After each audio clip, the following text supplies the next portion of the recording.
La radio au réveil déjà nous ensommeille. Les nouvelles en liste hier d'un oubli volontaire. Nul ne sait ce que sera demain. Idées torses cathodisées à en faire des vérités affirmées sans conteste, au point d'en nier le reste.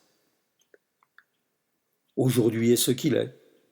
Il ne saurait être autre. Chacun doit comprendre le grand mouvement du monde. Tout le monde dit la même chose, sûr, ça semble être la cause. Et s'il n'en est rien, ça le deviendra demain.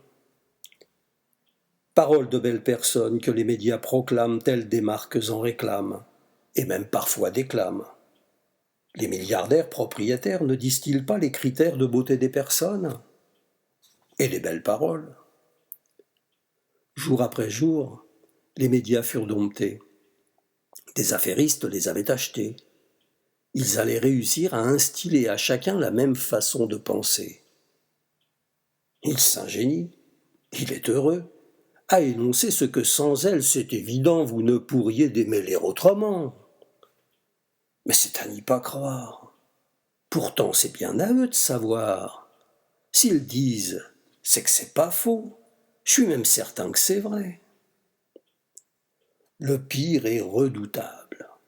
L'écueil, insurmontable. L'issue, impraticable. On vous dit aujourd'hui que le temps est à la pluie, qu'il est vain d'espérer en un nouvel été, que les temps changent, qu'il n'est plus de saison préconçue. À quoi bon ces printemps à rêver d'autre temps? Il n'est plus à rêver d'autre chose que du marché, en overdose. Certains se mirent à rêver de saison au cours du marché. La terre devenait un enjeu. Les océans étaient furieux. Mais le risque, demain, à force de marcher, à la marche forcée du marché, n'est-il pas qu'il implose? Quel est ce monde, petit père? Le vieux se meurt, grand-père. Et le nouveau?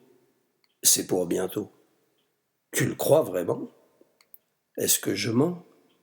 Tu y travailles? C'est ma bataille. Alors, la bête, tapie dans l'ombre des salons où l'on parle la même langue, celle qui profite à qui déjà finance, paroles d'or et d'argent et langue de bois. Des financiers zélés dirigent le monde, et leurs marionnettes politiques nous tondent.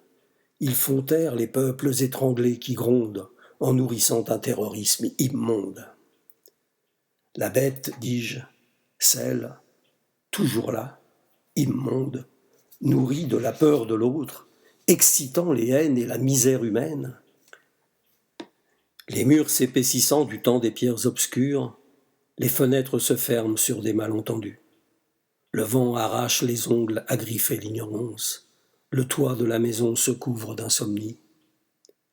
Les cœurs s'épuisent à se laver du sang des autres et commencent à trier les numéros du sort. Les marchands de pensée les aident à choisir. La bête repue dans l'ombre se régale d'immondices.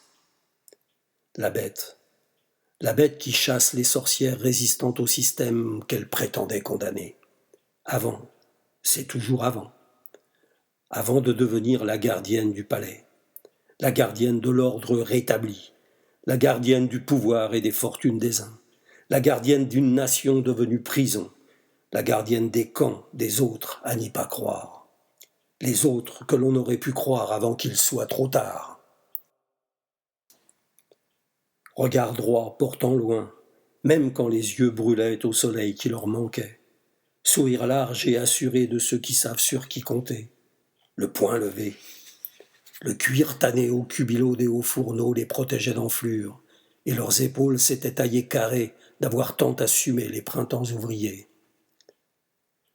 Certains diront que je délire.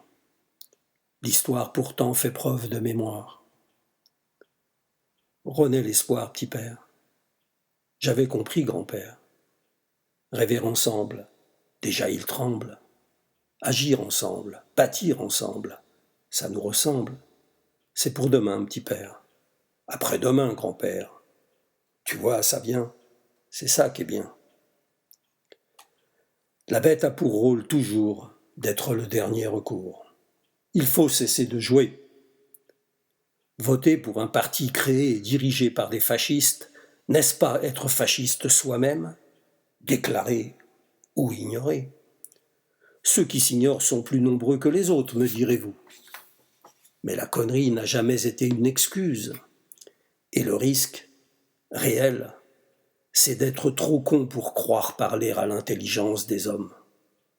Pourtant, le jour viendra un jour où les gens s'aimeront, plus fort que de raison, ne serait-ce qu'un jour de différence, quand les hommes s'accepteront, un jour sans croyance parce qu'enfin ils douteront, un jour d'espérance, un jour comme une flamme, un jour comme une femme, un jour de délivrance.